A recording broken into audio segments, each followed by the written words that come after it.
Good morning class. Last session में हमने computers के कंपोनेंट्स यानी कि कंप्यूटर के कल पुर्जों से रिलेटेड इनपुट डिवाइसेस के बारे में पढ़ा था।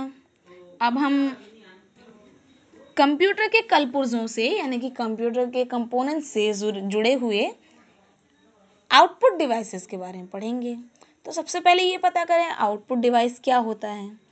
तो आउटपुट डिवाइस, जैसे कि हमने पहले पढ़ा था कि इनपुट डिवाइस जो है वो किसी भी कंप्यूटर के सेंट्रल प्रोसेसिंग यूनिट को जो पूरा का पूरा जो इन्फॉर्मेशन होता है वो इंसर्ट करवाता है, यानी कि इनपुट देता है। उस पूरे के पूरे डेटा का, उस पूरे के पूरे इन्फॉर्मेशन का इनपुट देता है। और वो इनपुट कहाँ देता है? वो जो इनपुट डिवाइस होता है वो अपना जो इनपुट होता है, डेटा का जो इनपुट होता है, उसको वो सेंट्रल प्रोसेसिंग यूनिट को देता है। और उस सेंट्रल प्रोसेसिंग यूनिट से डेटा पूरा का पूरा प्रोसेस होने के बाद, यानी कि डेटा का पूरा काम होने के बाद जो आउटपुट डिवाइस होता है वो उस डेटा या उस प्रोसेस्ड इंफॉर्मेशन जो कि पूरे तरीके से अब बनकर तैयार हो चुकी है उसको यूज़र को फिर से लौटा देता है। आउटपुट डिवाइस का काम होता है इनपुट डिवाइस जो डेटा प्रोसेस करने के लिए सीपीयू को देता है, यानी कि कंट्रोल प्रोसेसिंग यूनिट को देता है। उस कंट्रोल प्रोसेस यूनिट से पूरा का पूरा डेटा जो है वो प्रोसेस यानी कि उस पर पूरा काम करवाने के बाद उसको कंप्लीट करके उसका जो इन्फॉर्मेशन है वो यूज़र को लौटाना, ये होता है किसी आउटपुट डिवाइस का काम। तो जो आउटपुट डिवाइस कॉमनली जो हमारे कंप्यूटर रिलेटेड वर्क्स में यूज़ किए जाते हैं वो 4 हैं। पहला मॉनिटर है, दूसरा प्रिंटर है, तीसरा प्लॉटर है और चौथा स्पीकर है। सबसे पहले बात करते हैं हम मॉनिटर की। सारे के सारे आउटपुट डिवाइसेस के बीच में मॉनिटर जो है ये सबसे इम्पॉर्टेंट आउटपुट डिवाइस है, क्योंकि इसी के ज़रिए लोग जो हैं कंप्यूटर के साथ इंटरैक्ट हो पाते हैं, यानी कि कंप्यूटर के दर्शन कर पाते हैं। इंटरेक्शन यानी कि अपनी सूचनाओं का जो आदान प्रदान है वो कर पाते हैं। कंप्यूटर इंफॉर्मेशन जो होती है इस पर डिस्प्ले होती है। एक वीडियो एडेप्टर कार्ड जो होता है वो मॉनिटर में लगा होता है, जो कि मॉनिटर की स्क्रीन पर पूरी कंप्यूटर की इंफॉर्मेशन को विजुअल करता है, यानी कि दिखाता है। इंफॉर्मेशन जो है वो सीपीयू से प्रोसेस होती है, यानी कि उस पर जो काम है वो पूरा का पूरा सीपीयू से होता है। लेकिन उसके लिए इंफॉर्मेशन का किसी स्क्रीन पर दिखना ज़रूरी है, तो इसीलिए इंफॉर्मेशन को मॉनिटर के वीडियो अडेप्टर में भेज दिया जाता है। और जो वीडियो अडेप्टर होता है वो फॉर्मेट का यूज़ करके इंफॉर्मेशन को कन्वर्ट कर देता है, यानी कि बदल देता है। और इसी मैनर में जो टेलीविज़न है, जैसे कि टेलीविज़न किसी इंफॉर्मेशन को एक केबल सर्विस के थ्रू दिखाता है, वैसे ही जो वीडियो अडेप्टर है वो किसी भी मॉनिटर के थ्रू हमको हमारे कंप्यूटर की इंफॉर्मेशंस को दिखाता है। तो 2 तरह के मॉनिटर्स जो हैं वो माइक्रो कंप्यूटर्स के साथ यूज़ किए जाते हैं। पहला होता है सीआरटी, यानी कि cathode ray tube. Cathode ray tube जो है ये एक टिपिकल मॉनिटर है, बहुत पुराने ज़माने से यूज़ किया हुआ आ रहा है। डेस्कटॉप कंप्यूटर के साथ यूज़ होता है। ये एक टेलीविज़न स्क्रीन की तरह दिखता है और उसी की तरह काम करता है। इसमें एक बड़ा सा वैक्यूम ट्यूब अंदर की तरफ लगा होता है।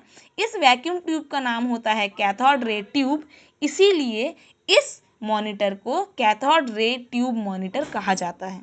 इसके अंदर एक बड़ी सी ट्यूब लगी होती है जो मॉनिटर के कलर्स को और विजुअल्स को डिस्प्ले करती है। इसके बाद दूसरा होता है लिक्विड क्रिस्टल डिस्प्ले। जैसा आप लोगों के आजकल के जनरेशन्स के घरों में जैसे टीवी रखी रहती है, उसमें जो डिस्प्ले होता है वो होता है एलसीडी डिस्प्ले। तो ये जो मॉनिटर्स हैं इनको फ्लैट पैनल मॉनिटर भी कहा जाता है, क्योंकि इनके जो पैनल होते हैं यानी कि इनके जो बॉडी पार्ट होता है, इसकी जो बॉडी होती है इस मॉनिटर की, ये बिल्कुल फ्लैट यानी कि चपटी होती है। तो इस तरह के जो मॉनिटर्स हैं ये अपने इमेजेस यानी कि अपने मॉनिटर के कलर्स और डिस्प्ले को दिखाने के लिए लिक्विड क्रिस्टल डिस्प्ले का इस्तेमाल करते हैं, यानी कि क्रिस्टल का डिस्प्ले होता है, और वो क्रिस्टल इन मॉनिटर्स में किस फॉर्म में होता है? लिक्विड फॉर्म में होता है। और आजकल के दिनों में जो LCD मॉनिटर हैं वे काफ़ी ज़्यादा प्रसिद्ध यानी कि पॉपुलर होते जा रहे हैं। और इसके अलावा जब लोग बात करते हैं कि किस मॉनिटर की कैसी कैपेबिलिटी होती है, यानी कि कैसी क्षमता होती है, तो उस क्राइटेरिया को हमारे मॉनिटर की भाषा में रिजोल्यूशन कहा जाता है, यानी कि उसकी काम करने की क्षमता कैसी है, तो उसको मॉनिटर के लिए उसको कहा जाता है रिजोल्यूशन। तो जैसे कि हमको पता है अधिकांश मॉनिटर्स का जो रिजोल्यूशन होता है वो 800 इंटू 600 पिक्सल्स का होता है, और जो हाई एंड मॉनिटर जो होते हैं, जो बहुत अच्छे से स्कैन करके किसी भी पिक्चर को शो करते हैं, उनका जो डिस्प्ले रिजोल्यूशन होता है वो होता है 1024 इंटू 668 पिक्सल्स, या फिर और अच्छा यानी कि अपग्रेडेड जो LCD डिस्प्ले होता है उसका जो रिजोल्यूशन होता है वो होता है 1280 इंटू 1024 पिक्सल्स। ये सारे के सारे मॉनिटर्स जो हैं वो या तो लो रिजोल्यूशन में या तो हाई रिजोल्यूशंस में हमको जो कंटेंट है यानी कि हमारा जो इन्फॉर्मेशन है वो शो करने की कोशिश करता है, या उसका काम वो करता है। अब आते हैं प्रिंटर की तरफ। तो प्रिंटर क्या होता है? प्रिंटर जो है, जब किसी डॉक्यूमेंट को कंप्यूटर पर बना दिया जाता है तब इसकी एक हार्ड कॉपी यानी कि इसका एक प्रिंट आउट निकालने के लिए प्रिंटर पर भेजा जाता है। तो सारे के सारे जो प्रिंटर्स होते हैं वो एक से नहीं होते। कुछ प्रिंटर्स में कुछ स्पेशल तरह की क्वालिटीज़ रहती है, जैसे कि कलर करना, और जो है बड़े पेजों का फॉर्मेट रहता है कि नहीं A4 साइज़ में हमको प्रिंट नहीं करवाना है, कुछ बड़े पेज पे करवाना है। तो इस तरह की फैसिलिटी कुछ प्रिंटर में रहती है। तो जिनमें से हमारे घरों में या हमारी दुकानों में जिस तरह के प्रिंटर यूज़ किए जाते हैं उसमें से कॉमनली प्रिंटर जो होते हैं, पहला होता है लेज़र प्रिंटर। एक लेज़र प्रिंटर जो है वो हाई क्वालिटी का प्रिंट देता है, और जो कि नॉर्मली पब्लिशिंग के लिए सबसे ज़्यादा यूज़फुल होता है, यानी कि किसी भी तरह के छपाई के काम के लिए लेज़र प्रिंटर का इस्तेमाल होता है।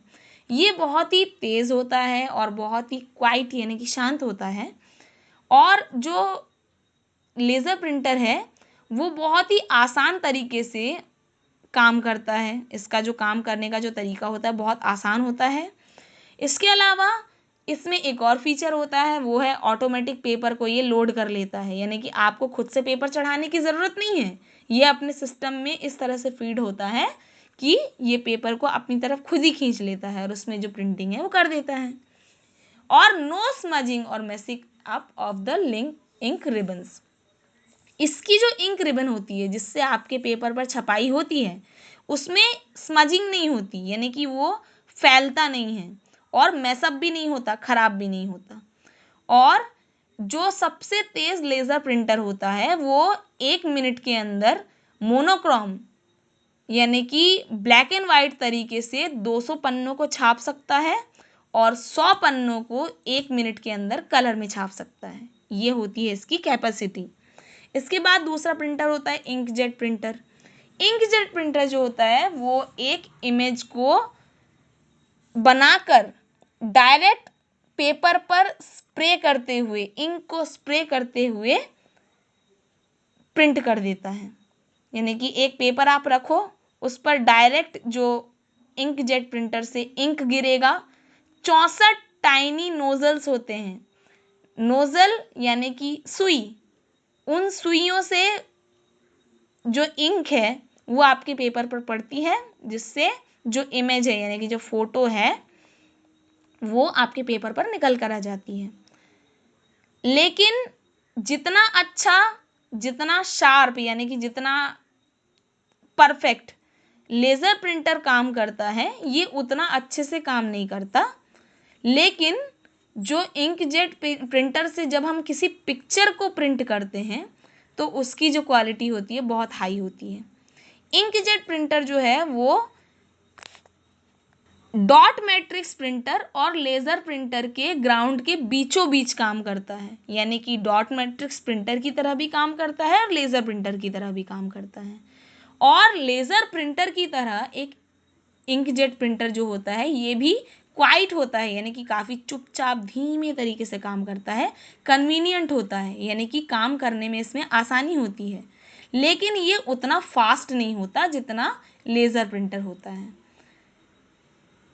एक इंकजेट प्रिंटर जो है वो डॉट मैट्रिक्स प्रिंटर से ज़्यादा महंगा होता है, लेकिन लेज़र प्रिंटर से आधी कीमत में हम इसे खरीद सकते हैं। अब डॉट मैट्रिक्स प्रिंटर ये क्या होता है?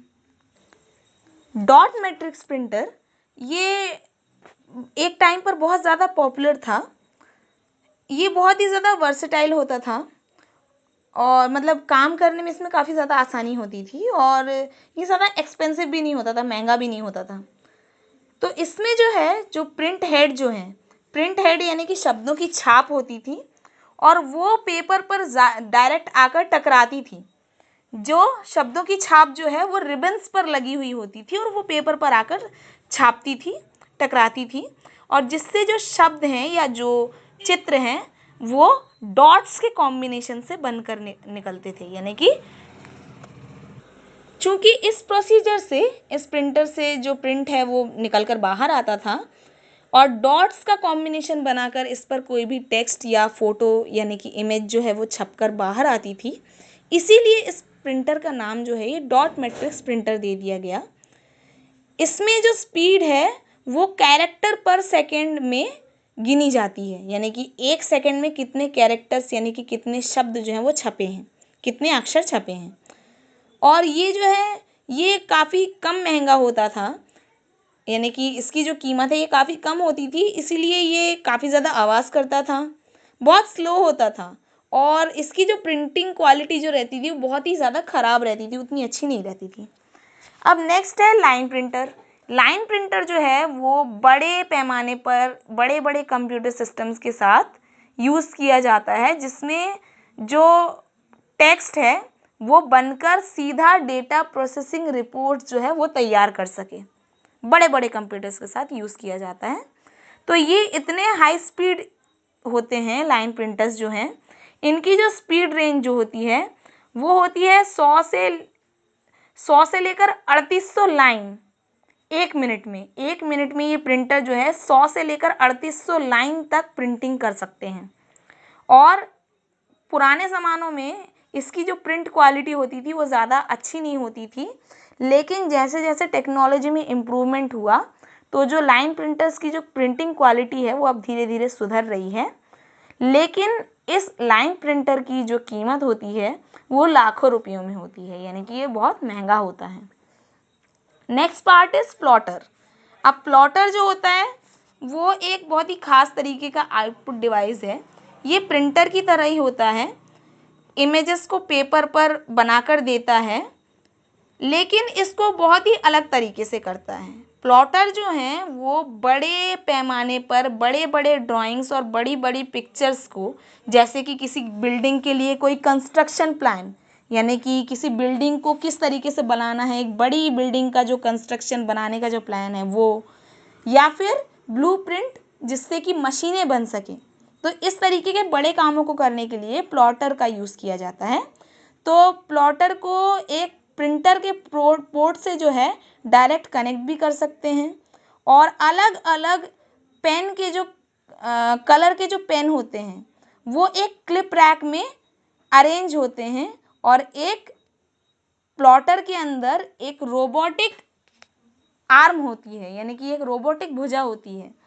इंस्ट्रक्शन जो कि प्लॉटर रिसीव करता है तो उस कंप्यूटर के इंस्ट्रक्शन के हिसाब से उसको लाइन बाय लाइन जमा लेता है, कोऑर्डिनेट कर लेता है और उस इंफॉर्मेशन के हिसाब से अपने उस हाथ में, यानी कि उस रोबोटिक हाथ में जो करेक्ट जो पेन जो होता है, यानी कि सही पेन को पकड़ के और फिर उस पेन में से पेपर पर जो डिज़ाइन होती है या कोई इमेज होती है, कोई फ़ोटो होती है, तो उसको ड्रॉ करके आखिरी तक बहुत सावधानी से काम करता है प्लॉटर। तो प्लॉटर जो होता है वो एक सीक्वेंस में बहुत ही छोटी छोटी सीधी लाइंस को भी खींच सकता है। ये होती है प्लॉटर की खासियत। तो प्लॉटर जो है ये दो डिज़ाइन में पाए जाते हैं। पहला होता है फ्लैट बेड प्लॉटर, यानी कि स्मॉल साइज के प्लॉटर जिनको टेबल पर रखा जा सके और जिनमें पेपर साइज जो होता है वो एक रेस्ट्रिक्शन में होते हैं, यानी कि एक लिमिटेड पेपर साइज रहता है, वो होते हैं फ्लैट बेड प्लॉटर। और दूसरा होता है ड्रम प्लॉटर। तो इसमें जो पेपर के जो रोल्स होते हैं वो एक ड्रम के साइज में लिपटे हुए होते हैं। उन प्लॉटर्स की जो रेंज है वो अनलिमिटेड होती है और उनके अंदर जो पेपर होता है वो भी अनलिमिटेड पेपर जो है वो यूज़ होता है। प्रोजेक्टर प्रोजेक्टर जो है अगर हमारे पास कोई इमेज है या फिर ऐसा कोई प्रेजेंटेशन है जो हमारे किसी भी डिवाइस पर स्मॉल स्क्रीन साइज में दिया हुआ हो, उसको एक लार्ज स्क्रीन पे, एक बड़ी स्क्रीन पे शो करने के लिए प्रोजेक्टर का यूज़ किया जाता है। इसका बेसिक यूज़ जो है ये नॉर्मली ग्रुप प्रेजेंटेशन के लिए, यानी कि किसी समूह में अगर हमको कोई प्रेजेंटेशन देना है उसके लिए ये यूज़ होता है। ये सिस्टम जो है ये कंप्यूटर से कनेक्टेड होते हैं और जैसे ही कंप्यूटर के जो टर्मिनल्स हैं वो बड़े हो जाते हैं और जो बड़ी स्क्रीन जो है उस पर इसे प्रोजेक्ट किया जाता है, प्रोजेक्टर को उस बड़ी स्क्रीन पर प्रोजेक्ट किया जाता है, जिससे जो प्रोजेक्टर का जो वर्क है वो शुरू हो जाता है। इसको यूज़ करने की दूसरी मेथड जो है उसमें जो है कंप्यूटर को हम लोग कनेक्ट कर लेते हैं एक बड़े से LCD फ्लैट स्क्रीन से और इसको प्रोजेक्ट करते हैं, यानी कि कनेक्ट करते हैं प्रोजेक्टर के साथ। सिंपली भी कनेक्ट कर सकते हैं और LCD फ्लैट स्क्रीन के साथ भी कनेक्ट कर सकते हैं। ये जो प्रोजेक्टर होते हैं ये बेसिकली बड़े बड़े सेमिनार के लिए, किसी क्लासरूम के लिए और मार्केटिंग के लिए प्रेजेंटेशन देने में काम आते हैं। फोर्थ डिवाइस होता है स्पीकर, आउटपुट डिवाइस। स्पीकर जो है ये दूसरे टाइप का आउटपुट डिवाइस है। ये हमको म्यूज़िक और लोगों की जो बातचीत है वो सुनने की सुविधा जो है प्रदान करता है। जैसे कि पहले जो कंप्यूटर्स जो आते थे वो अलग अलग मल्टीमीडिया कैपेबिलिटीज़ के साथ आते थे, लेकिन यानी कि उस पर हम लोग बहुत सारी चीज़ें कर सकते थे कंप्यूटर में। तो वो जो है ग्राफिक्स, ऑडियो, वीडियो, एनिमेशन वगैरह सब कुछ जो है कंप्यूटर जो है वो खुद से ऑपरेट कर सकते हैं, जैसा कि अभी तक होता आया है। तो ऑडियो इनपुट जो है वो कंप्यूटर में माइक्रोफोन के साथ प्रोवाइड किए जाते हैं और स्पीकर जो है ये ऑडियो आउटपुट्स को प्रोड्यूस करता है, यानी कि ऑडियो का जो वॉल्यूम है यानी कि लेवल जो है उसको बढ़ाता है, उसकी क्वालिटी को ठीक करता है। साउंड ट्यून म्यूज़िक और स्पीचेस कंप्यूटर पर स्पीकर्स के साथ सुने जा सकते हैं। अब आपके कंप्यूटर का जो तीसरा इम्पॉर्टेंट पार्ट होता है वो होता है CPU, यानी कि सेंट्रल प्रोसेसिंग यूनिट। जैसा कि हमने हमारे डायग्राम में पहले देखा था, तो ALU कंट्रोल यूनिट और मेमोरी, अरिथमेटिक लॉजिकल यूनिट और मेमोरी दोनों को एक साथ मिलाने से CPU यानी कि सेंट्रल प्रोसेसिंग यूनिट बनती है, जिसको शॉर्ट में CPU कहा जाता है। तो इसमें जो जो हिस्से होते हैं उनका क्या क्या काम होता है। पहला होता है ALU, arithmetic logical unit, arithmetic and logical unit इसका पूरा नाम। तो ये अरिथमेटिक यानी कि मैथमेटिकल और लॉजिकल कैलकुलेशंस को कंप्यूटर के लिए करता है। कैलकुलेशंस जैसे कि एडिशन करना, प्लस करना, सब्सट्रैक्शन माइनस करना, मल्टीप्लिकेशन यानी कि मल्टीप्लाई करना और डिवीजन यानी कि डिवाइड करना, ये सारे के सारे काम जो हैं ये ALU यानी कि अरिथमेटिक एंड लॉजिकल यूनिट जो है ये करता है। Fall into the category of arithmetic calculations और लॉजिकल ऑपरेशंस, जैसे कि A जो है वो B से बड़ा है या C जो है वो D से बड़ा या D से इक्वल है, ये सारे के सारे लॉजिकल ऑपरेशंस भी यही परफॉर्म करता है। कंप्यूटर टर्मिनोलॉजी के हिसाब से जो अरिथमेटिक और लॉजिकल कैलकुलेशंस जो है इनको सॉल्व करना, इसे कंप्यूटर की भाषा में प्रोसेसिंग कहा जाता है। तो फिर अरे जो कंप्यूटर टर्मिनोलॉजी है उसके हिसाब से जो एएलयू है वो किसी भी कंप्यूटर का जो डेटा होता है उसे प्रोसेस करता है। Get it? अब नेक्स्ट है computer control unit. Computer functions के दौरान जो डेटा है वो एक यूनिट से दूसरी यूनिट पर मूव होता है, यानी कि खिसक के दूसरी यूनिट पे जाता है। जब हम किसी इनपुट को कंप्यूटर में देते हैं तो जो डेटा और इंस्ट्रक्शन है वो किसी इनपुट यूनिट से, जैसे कि इनपुट यूनिट जैसे कि हो गई कीबोर्ड से वो डेटा इनपुट होता है, हमारी स्क्रीन पे दिखता है, मॉनिटर पे दिखता है, और वहाँ से वो मूव हो जाता है। कहाँ मूव हो जाता है? मेमोरी में मूव हो जाता है। ठीक है। तो जब डेटा जो है वो प्रोसेस होता है, यानी कि डेटा पर जब काम होता है, तो ये डेटा जो है ये मेमोरी से एएलयू यानी कि अरिथमेटिक लॉजिक यूनिट जो है उसमें मूव होता है मेमोरी से। तो जब पूरी की पूरी प्रोसेसिंग यानी कि डेटा पर काम करना पूरा खत्म हो जाता है, तो तब जो डेटा का जो रिजल्ट होता है वो एएलयू यानी कि अरिथमेटिक लॉजिक यूनिट से मेमोरी में फिर से ट्रांसफ़र होता है, यानी कि मूव होता है, सरकता है, और फिर मेमोरी से आउटपुट यूनिट तक चला जाता है, ताकि जो सामने जो यूज़र बैठा है उसको उसका जो प्रिंट आउट है वो मिल सके। वो आउटपुट यूनिट जैसे कि प्रिंटर तक चला जाता है। तो सवाल ये है कि कंप्यूटर ऑर्गेनाइज करता है डेटा को, और ये मूवमेंट है ये कौन करता है? तो ये सारा का जो काम है ये करता है कंट्रोल यूनिट। ये एक ट्रैफिक पुलिस की तरह काम करता है। जैसे कि आने वाली जो गाड़ियाँ हैं उनको आंदे आंदे आंदे आंदे करता है, जाने वाली जो गाड़ियाँ रहती है उनको जांदे जांदे करता है। यानी कि जो कंट्रोल यूनिट होता है वो किसी भी डेटा को, अगर डेटा हम इनपुट कर रहे हैं तो उसको मेमोरी तक ले जाता है, अगर मेमोरी में डेटा गया है तो उसको अरिथमेटिक लॉजिकल यूनिट तक ले जाता है, ताकि उस डेटा पर काम हो सके, उसका कैलकुलेशन पूरा हो सके। और जब एएलयू यानी कि अरिथमेटिक लॉजिकल यूनिट में जब डेटा पूरे तरीके से काम करके सॉल्व हो जाता है, तो तब वो उसको दोबारा मेमोरी में ले जा लेता है, और फिर मेमोरी से जब यूज़र को ज़रूरत होती है तो वो उस डेटा को मेमोरी से आउटपुट यूनिट जैसे कि प्रिंटर या प्लॉटर तक लेकर जाता है। ये ट्रैफिक पुलिस की तरह काम करता है। तो इसमें जो है हमको ये चीज़ समझ में आई कि सारा का सारा जो कंप्यूटर जो परफॉर्म करता है, जो वर्क जो टास्क परफॉर्म करता है, उसमें कंप्यूटर के हर एक पार्ट का कोऑर्डिनेशन होना बहुत ज़्यादा ज़रूरी है, जिसकी मदद से कंप्यूटर जो है वो काम